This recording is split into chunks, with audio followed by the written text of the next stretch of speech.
బాపట్ల జిల్లా పర్చూరిలో భారీ వర్షాలతో ఏర్పడిన వరదలో హోసన్న ప్రార్థనా మందిరంలో చిక్కుకుపోయిన 15 మందిని ప్రాణాలకు తెగించి రక్షించిన స్థానికులు. రెస్క్యూ బృందాన్ని ముఖ్యమంత్రి నారా చంద్రబాబు నాయుడు ప్రశంసించారు.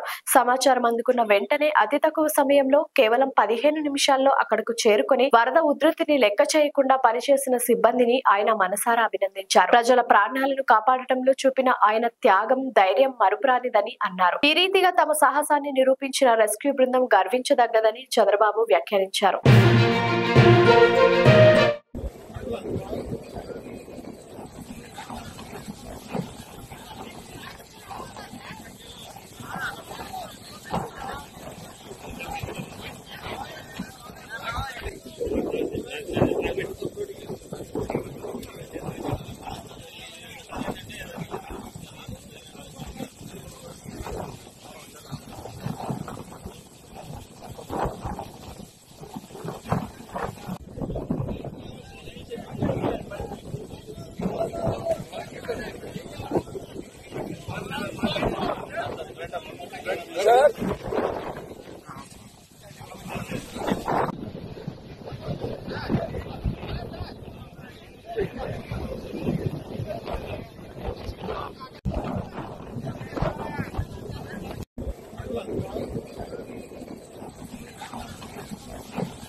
లైక్ చేయండి, షేర్ చేయండి, సబ్స్క్రైబ్ చేయండి. మరిన్ని వీడియోల కోసం బెల్ సింబల్ పై క్లిక్ చేయండి.